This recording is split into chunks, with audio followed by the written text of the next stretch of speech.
نبی پاک علیہ الصلوۃ والسلام کی ذات بابرکت پر درود پاک پڑھنے کے بے شمار فضائل ہیں۔ نبی پاک علیہ الصلوۃ والسلام نے ارشاد فرمایا، اے لوگوں، جو یہ چاہتے ہیں کہ قیامت کی دہشت اور گھبراہٹ سے وہ نجات پا جائیں تو انہیں چاہیے کہ کثرت سے مجھ پر درود پاک پڑھے۔ صلو علی الحبیب صلی اللہ تعالی علی محمد صلی اللہ تعالی علیہ وآلہ وسلم۔ صلاۃ و سلام علیک یا سیدی یا رسول اللہ وعلی آلک و اصحابک یا حبیب اللہ۔ نبی پاک علیہ الصلوۃ والسلام کی ولادت بابرکت، ولادت باسعادت کا مبارک مہینہ جاری و ساری ہے۔ آقا کریم علیہ الصلوۃ والسلام کی ولادت کی خوشی میں عاشقان رسول نے اپنے گھروں کو سجایا ہے۔ نبی پاک علیہ الصلوۃ والسلام کی ولادت کی خوشی میں عاشقان رسول اپنے گلی محلوں میں یہ محفل میلاد مصطفیٰ سجا رہے ہیں۔ کسی عاشق رسول کو دیکھو تو وہ اپنے گھر کو جھنڈیوں سے سجا رہا ہے، کسی مسلمان کو دیکھو تو وہ اپنے گھر میں چراغاں کر رہا ہے۔ کئی مائیں بہنیں اپنے گھروں کے اندر قرآن کی تلاوتوں میں مشغول ہیں۔ کئی مائیں بہنیں اپنے گھروں کے اندر درود پاک پڑھ کر میرے آقا کی بارگاہ میں پیش کر رہے ہیں۔ اللہ اکبر۔ نبی پاک علیہ الصلوۃ والسلام کی ولادت کی خوشی میں عاشقان رسول کا ایک جذبہ ہے، چاہے وہ بچہ ہو، چاہے وہ بڑا ہو، چاہے وہ امیر ہو، چاہے وہ غریب ہو، چاہے وہ نوکر ہو، چاہے وہ سیٹ ہو، الغرض ہر مسلمان نبی پاک علیہ الصلوۃ والسلام کی ولادت کی خوشیاں منا رہا ہے۔ اللہ اکبر۔ اور میرے آقا اللہ کا بہت بڑا فضل ہے، میرے آقا اللہ کی بہت بڑی نعمت ہے، اور نبی پاک علیہ الصلوۃ والسلام اتنا امت پر انہوں نے احسان و کرم فرمایا ہے۔ اللہ اکبر۔ کہ آپ کا جو میلاد مناتا ہے، آپ کی ولادت کی خوشیاں جو مناتا ہے، اللہ تبارک و تعالیٰ اس کو بھی برکتیں عطا فرماتا ہے۔ اللہ اکبر۔ اللہ تبارک و تعالیٰ نے قرآن میں فرمایا کہ اے میرے بندوں، جب فضل آئے، جب رحمت آئے تو پھر تم خوشیاں مناؤ۔ اور کائنات کے اندر سب سے بڑا فضل نبی پاک علیہ الصلوۃ والسلام ہے۔ فضل کہتے ہی اس کو ہے کہ جب فضل آتا ہے تو ہر مشکل آسانی میں تبدیل ہو جاتی ہے۔ جب فضل آتا ہے تو اللہ پاک کی رحمتیں ابھرتی ہے۔ جب فضل نازل کیا جاتا ہے، اللہ اکبر، تو تمام بیماریاں دور کر دی جاتی ہے۔ اللہ اکبر۔ میرے آقا کریم علیہ الصلوۃ والسلام اللہ کا بہت بڑا فضل ہے۔ اللہ اکبر۔ تو اس فضل کے نازل ہونے کے دن پر، اس فضل کی برکت سے، اللہ اکبر، ہمیں بہت سارے فضل عطا ہوئے ہیں۔ دنیا کی ساری خوشیاں کس کے صدقے ملی ہے؟ نبی کے صدقے ملی ہے۔ دنیا کے اندر جتنی آسانیاں ہیں کس کے صدقے ملی ہے؟ نبی کے صدقے سے ملی ہے۔ اللہ اکبر۔ آج اگر امت مسلمہ پر ایک ساتھ عذاب نہیں آ رہا، اس کی وجہ بھی پیارے آقا ہے۔ آج امت مسلمہ پر آسانیاں پیدا ہو رہی ہیں، اس کی وجہ بھی آقا ہے۔ آج امت مصطفیٰ صرف ایک نیکی کرے، اللہ اس کو 10 کا اجر عطا فرماتا ہے۔ ارے جب کہ صرف نیت کرے، اللہ تبارک و تعالیٰ نیت کا بھی ثواب عطا فرماتا ہے۔ تو یہ کیسا فضل ہے، کیسا کرم ہے۔ اگر اس فضل پر ہم خوشی نہ منائیں تو اور کیا کریں؟ اللہ اکبر۔ اب سنیے اللہ تبارک و تعالیٰ پارہ نمبر 11 سورہ یونس کی آیت نمبر 58، پارہ 11 سورہ یونس کی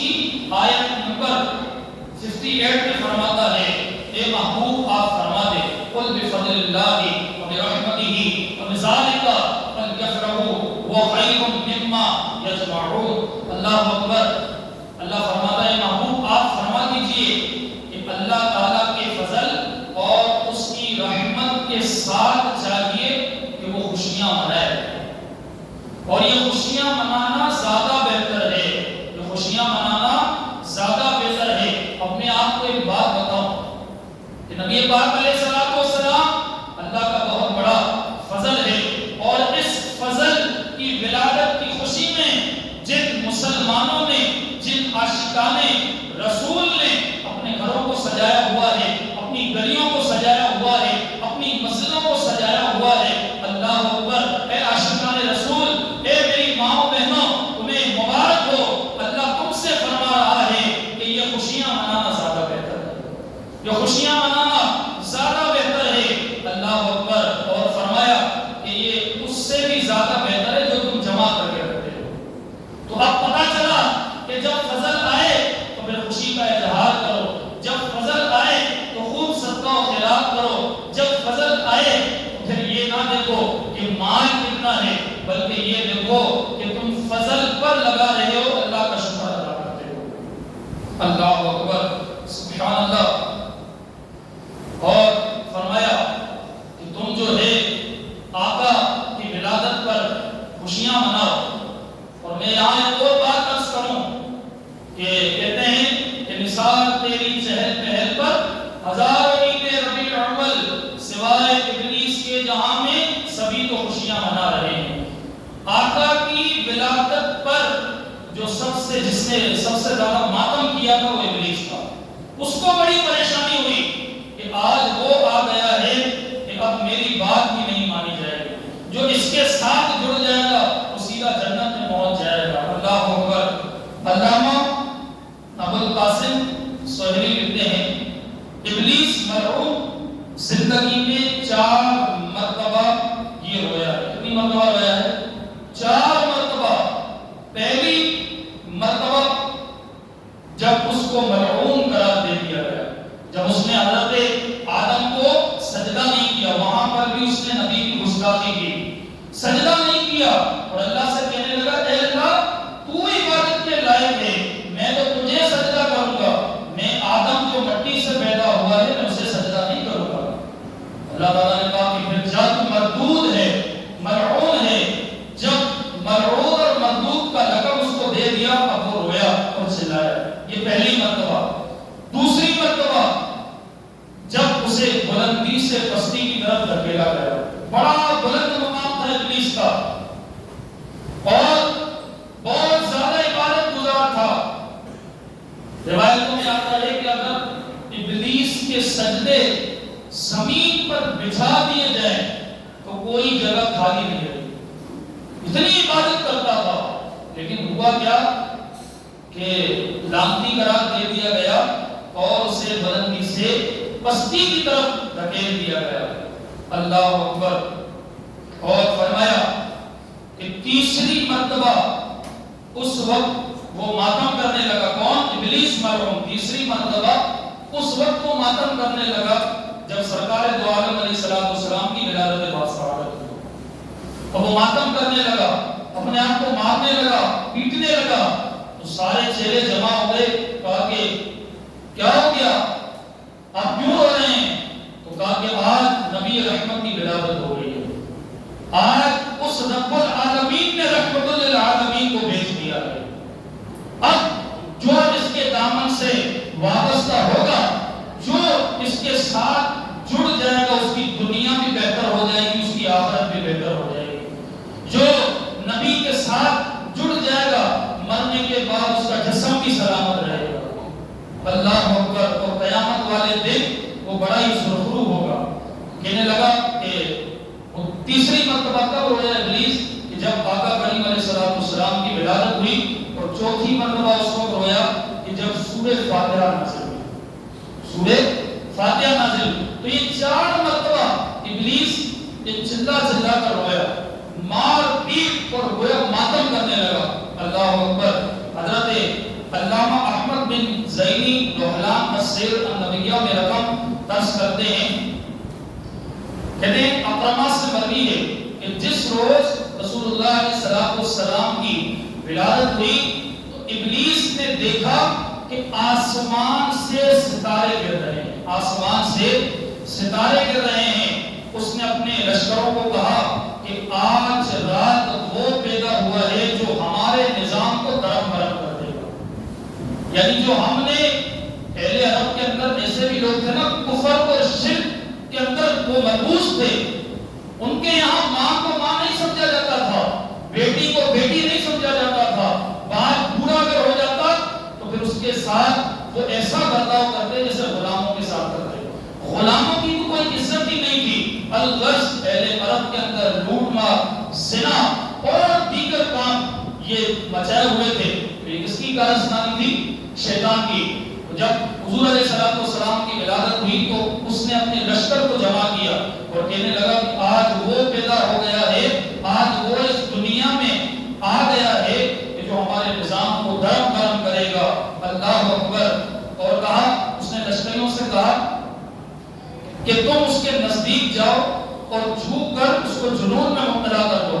اللہ اکبر۔ کہتے ہیں جب وہ اس نیت سے حضور کے قریب جانے لگے تو جبریل نے اپنی پاؤں سے ٹھوکر لگائی اور دور ان کو پھینک دیا۔ تو یہاں پر بھی ابلیس کو بڑی پریشانی لاحق ہوئی۔ ابلیس کے لیے بڑا مسئلہ ہو گیا کہ یہ آج تو پیدا ہو گیا ہے۔ اللہ اکبر۔ کہتے ہیں نثار تیری چہل پہل پر ہزاروں عید ربیع الاول، سوائے ابلیس کے جہاں میں سبھی تو خوشیاں منا رہے ہیں۔ لفظ میلاد ہم سنتے ہیں، میلاد ولادت، کہتے ہیں میلاد یہ ولد سے مشتق ہے، ولد سے نکلا ہے، اور اس کا معنی وہ زمانہ اور وہ جگہ جن میں اللہ کا محبوب تشریف لائے اور ان میں خدا کا نور یہ افغان ہوا، خدا کا نور یہ جلوہ افغان ہوا۔ اور کہا نور بھی ایسا نور کہ جس سے مشرق بھی روشن ہو گیا، مغرب بھی روشن ہو گیا، جس کی نورانیت کا عالم یہ تھا۔ اللہ اکبر۔ حضرت آمنہ فرماتی ہیں رضی اللہ تعالی عنہا کہ میں نے شام کے محلات کی زیارت کر لی، کا ایسا نور۔ اللہ اکبر، سبحان اللہ۔ دوسری روایت میں ہے کہ جب حضور کی ولادت ہوئی تو حضرت آمنہ سے ایک نور نکلا جس نے سارے گھر کو باختہ نور بنا دیا اور ہر طرف نور ہی نور نظر آتا تھا۔ عبد الرحمن بن عوف کی والدہ حضرت شفا رضی اللہ تعالی عنہ، جس کی قسمت میں حضور کی داعیہ بننے کی سعادت رقم تھی، ایک داعیہ حضرت حلیمہ اور دوسری یہ حضرت شفا، کہتے ہیں کہ جب ان کی قسمت میں حضور کی داعیہ بننا تھا، کہا کہ جب حضرت سیدنا آمنہ کے حضور کی ولادت باسعادت ہوئی تو حضور اکرم صلی اللہ علیہ وآلہ وسلم کو میں نے اپنے دونوں ہاتھوں پر سہارا اور میں نے ایک آواز سنی، کہا کہ رحیمہ کا رب کوکی کہ تیرا رب تجھ پر رحم فرمائے۔ اللہ اکبر۔ اور پھر شفا کہتی ہیں کہ اس نور مجسم کے ظاہر ہونے سے میرے سامنے مشرق اور مغرب میں روشنی پھیل گئی، یہاں تک کہ میں نے شام کے محلات کو دیکھ لیا۔ اللہ اکبر۔ نبی پاک علیہ السلام کی ولادت باسعادت یہ اہل مکہ کے لیے بڑی برکت والی تھی، یہ اہل مکہ کے لیے ایک خوشخبری کا پیغام لے کر آئی تھی۔ اللہ اکبر، سبحان اللہ۔ حضرت ابو جہل کا نام پہلے عمر تھا، یہ عمر نام تھا، ابو جہل کا نام کیا تھا؟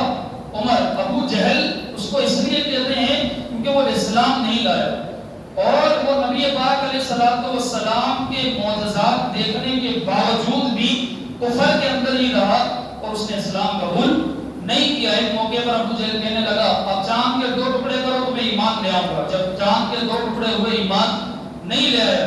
ایک مرتبہ ابو جہل نے کہا کہ آج تو میں ایسی بات کروں گا کہ جسے نبی پورا ہی نہیں کر پائے، آج میں ایسے یعنی دعویٰ کر دوں گا، ان سے ایسی بات کروں گا کہ وہ پورا ہی نہیں کر پائیں گے۔ ابو جہل کو یہ پتا نہیں تھا یہ اللہ کے سچے نبی ہیں، یہ جو چاہے کر سکتے ہیں، جو چاہے کر سکتے ہیں۔ ابو جہل نے کیا کیا؟ کنکریاں اٹھائی، نبی کے سامنے نہیں اٹھائی، ویسے ہی اٹھائی اور گیا حضور کے پاس اور کہنے لگا کہ اگر آپ اپنے آپ کو اللہ کا نبی بتاتے ہیں، سچا نبی بتاتے ہیں، تو بتاؤ کہ میرے ہاتھ میں کیا ہے، بتاؤ میرے ہاتھ میں میں کیا ہے؟ اللہ اکبر. اب سیدھا جواب یہ تھا کہ حضور کہتے تھے یہ کنکریاں ہیں، کہ حضور کو پتا تھا کہ اس کے ہاتھ میں کیا ہے. لیکن اتنا کافی نہ تھا، بلکہ حضرت نبی کریم علیہ السلام نے فرمایا اچھا تو یہ بتا کہ میں بتاؤں کہ تیرے ہاتھ میں کیا ہے یا تیرے ہاتھ میں ہے وہ بتائیں گی کہ میں کون ہوں. کہ تیرے ہاتھ میں جو ہیں وہ اگر بتا دے میں کون ہوں. آپ کو پتا ہے کہ پتھر بول سکتے ہیں؟ پتھر نہیں بول سکتے، لیکن اگر اللہ کا نبی چاہے تو پتھروں کو بھی زبان عطا ہو جاتی ہے.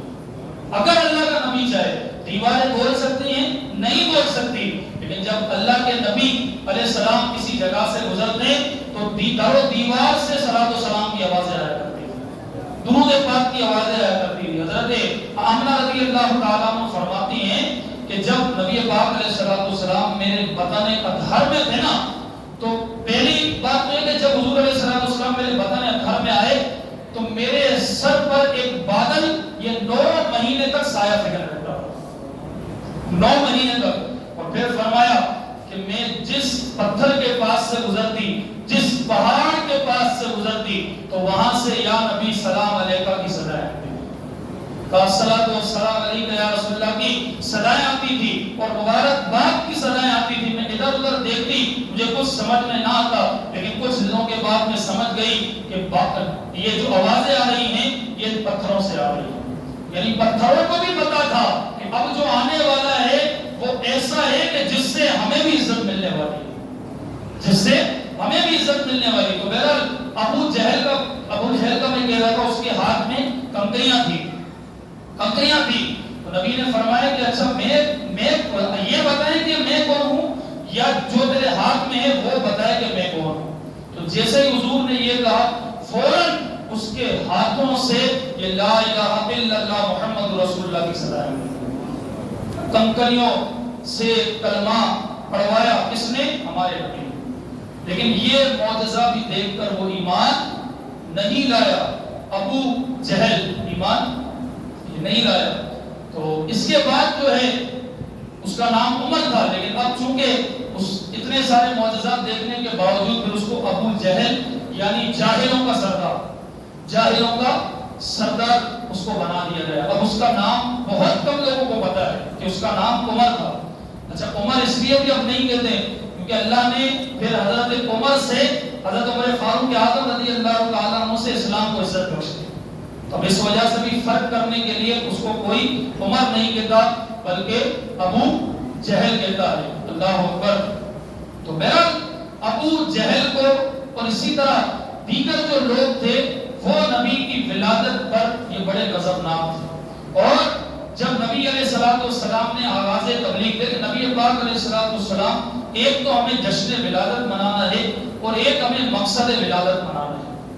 جشن ولادت کیا؟ اپنے گھروں کو سجایا، ہم نے اپنی گلیوں کو سجایا، مساجدوں میں پروگرام ہوئے، یہ تھا جشن ولادت. مقصد ولادت یہ ہے کہ ہمارے اندر جو کوتاہیاں ہیں، ہمارے اندر جو خامیاں ہیں، ہمارے اندر جو غلطیاں ہیں، ہم اس کو دور کریں. کئی عاشقان رسول یہ جلوس میلاد میں شرکت کرتے ہیں، کرنی بھی چاہیے، لیکن کئی خواتین بھی یہ جلوس میلاد میں جاتی ہیں. خواتین کا جلوس میلاد میں جانا، اس طرح گھر سے باہر نکلنا یہ منع ہے. منع اس طرح بند تھن کے باہر نکلنا یہ ناجائز اور حرام ہے. کئی خواتین دیکھیں بیچاری وہ کہتی ہیں ہمیں نبی سے عشق ہے اور ہم نبی سے عشق کی وجہ سے ہم جلوس میلاد میں جاتے ہیں. تو بھئی آپ کو اگر نبی سے عشق ہے آپ اپنے گھر کے اندر بھلے عورتوں کو جمع کر کے قرآن خوانی کا اہتمام کروا دیں، درود پاک پڑھوانے کا اہتمام کروا دیں، اسی طرح نعت خوانی کا اہتمام اپنے گھر میں کروا دیں، آپ کوئی مسئلہ نہیں. لیکن جلوس میلاد کے لیے گھر سے باہر نکلنا یہ مناسب نہیں. ہاں جو مرد حضرات ہے پھر وہ عورتیں نہ بنیں، یعنی وہ اس دن پھر اپنے گھروں میں نہ رہیں بلکہ جلوس میلاد میں شرکت کریں. نبی پاک علیہ السلام. اور یہ میں نے پہلے بھی کہا تھا کہ ہمیں اظہار کرنا ضروری ہے. آج دیکھیں مختلف پارٹیوں کے جب جلسے ہوتے ہیں تو ان کے ممبران کیا کرتے ہیں، اپنے ساتھ جھنڈے بھی لے آتے ہیں، ان کے ساتھ شامل ہو کر اور پتہ نہیں اوٹ پٹانگ گانے بازوں کے ساتھ وہ جاتے ہیں، اور جو میلاد مناتے ہیں ان کو کہتے ہیں بھئی یہ تو صحیح نہیں ہونا چاہیے. حالانکہ صحیح تو وہ نہیں ہے کہ جو گانے بازوں کے ساتھ، جھنڈوں کے ساتھ، ڈول ڈماکوں کے ساتھ پیچھے عورتیں بھی ہوتی ہیں اور پتہ نہیں کیا کیا معاملات ہوتے ہیں، وہ غلط ہے۔ تو جب وہ اپنی پارٹی والوں کا جلسہ منا سکتے ہیں، اپنے قائد کا جلسہ منا سکتے ہیں، تو ہم آقاؤں کے آقا، نبیوں کے سلطان، رحمت عالمیان کی ولادت کے خوشی میں جلوس میلاد میں کیوں شرکت نہ کریں؟ بلکہ اس دن اظہار تشکر کے لیے آج جلوس میلاد میں جائیں۔ ایک اور بات، جلوس میلاد کے اندر کئی لوگوں کو دیکھا گیا ہے کہ وہ نیازیں پھینکتے ہیں، نیازیں پھینکتے ہیں، تو نیاز پھینکنا بھی اس طرح جائز نہیں ہے۔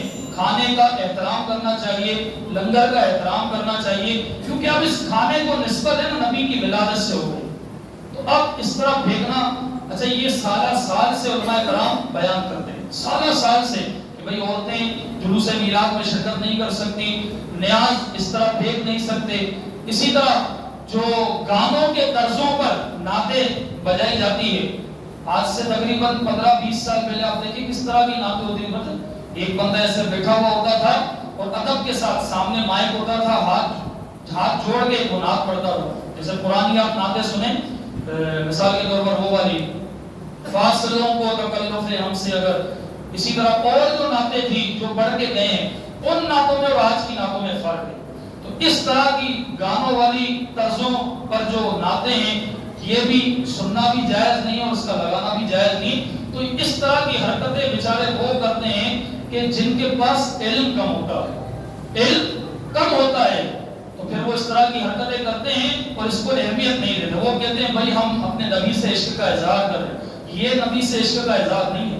نبی سے عشق کا اظہار یہ ہے صاف ستھرے کپڑے پہن کر جائے، ہاتھوں میں جھنڈے ہو، بنا کسی کو تکلیف دے کر اپنے جلوس میلاد میں شرکت کرے اور واپسی اپنے گھر پر اگر ہو سکے تو اپنے بچوں کے لیے یہ دکان سے کسی چیز وغیرہ لے کے اپنے بچوں کے حوالے کرے۔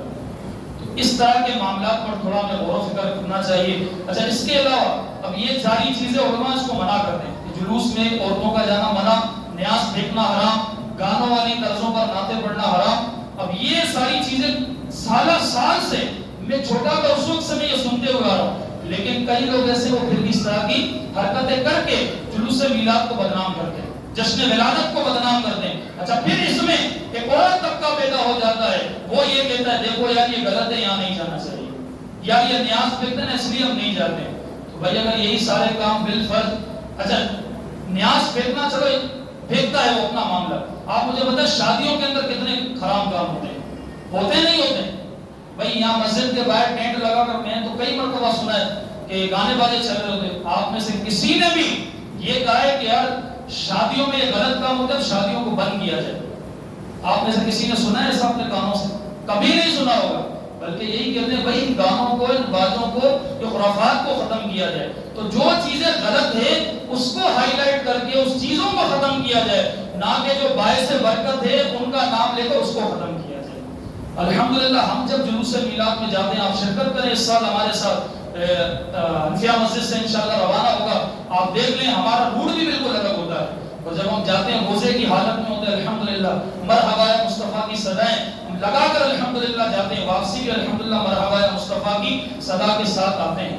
ارے جلوس میلاد تو وہ ہے کہ کئی غیر مسلموں نے اس منظر کو دیکھا کہ یار یہ اپنے نبی سے اتنی محبت کرتے ہیں کہ ولادت کے دن مسلمان اپنے گھروں سے نکل کر یہ عاشقان رسول مرحبا یا مصطفیٰ کی صدائیں لگاتے ہیں۔ کئی غیر مسلموں نے صرف جلوس میلاد کو دیکھ کر یہ کلمہ پڑھ لیا۔ کئی مسلمان، میں آپ کو واقعات کے انبار بتا سکتا ہوں، جو چیزیں غلط ہے اس کو غلط کیا کہا جائے، لیکن جو چیزیں جائز ہے غلط کی آڑ میں اس کو ناجائز نہ کہا جائے۔ خدا کے لیے قیامت والے دن پکڑ بھی ہوگی کہ تم نے میرے نبی کی ولادت میں جانے کو ناجائز قرار دے دیا، تم نے میرے نبی کی ولادت میں جو اپنے گھر پہ جھنڈا لگا رہا ہے، اپنے گھر پہ لائٹ لگا رہا ہے یا جلوس میلاد میں شرکت کر رہا ہے، تم نے اس کو مشرک بنا دیا۔